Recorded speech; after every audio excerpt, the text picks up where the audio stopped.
খালাকুল্লাহি নূর, প্রথম সৃষ্টি নূর।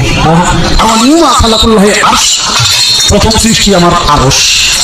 দেখেন, আমার ওমা খালাকুল্লাহি রূহ, প্রথম সৃষ্টি আমার রূহ। কয়টা হয়েছে? এক মুখ হয়েছে, দুই কথা কয়। হ্যাঁ, মুখ কয় না হুক কয়? দুই কথা কইলে এক মুখ থাকে, এত মুখ থাকে না, এত হুক হয়ে যায়।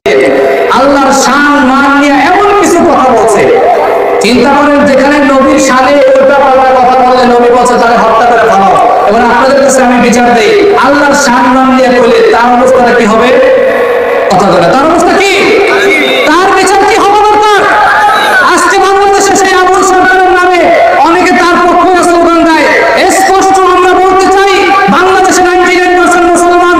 এই মুসলমানের দেশে কোনো আলোচনা ফাউলার বাউল যেটাই হোক না কেন, আমার আল্লাহকে নিয়ে যদি বিন্দু পরিমাণ কটাক্ষ করে ওই বাউল আবুল সরকার তার দুনিয়ায়, আমার বাংলাদেশে তার টেলিভিশনে দ্বিতীয় কোনো বিচার নাই, কোনো 2 বছর 5 বছর জেল, এরকম কোনো বিচার হবে না।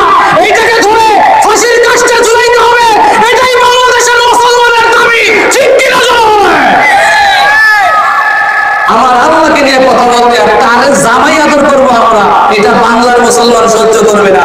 যদি বাংলাদেশের পুলিশ তাকে ছাইড়ে দেয়, আরে বড় করে দেওয়ার পর মুসলমানরা মাইরা ফেলাইবো। ঠিক কিনা জনগণ?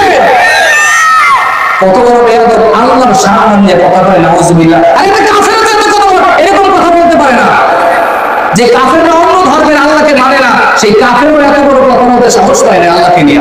ও যেই কথাটা বলছে, আরে ভাই, আমার দেশে সহজে বুঝেন, আমার দেশের মানুষ সবাই যদিও 5 ওয়াক্ত নামাজ ঠিকমতো আদায় করে না, দেখেন সবার দাঁড়িয়ে যদিও নাই, কিন্তু এক ইমানদার মুসলমান তার সামনে একটা আলেমকে যদি একটু থাপ্পড় দেয়, সাধারণ একটা ইমাম সাহেবকে থাপ্পড় দেয়, কি সহ্য করবো?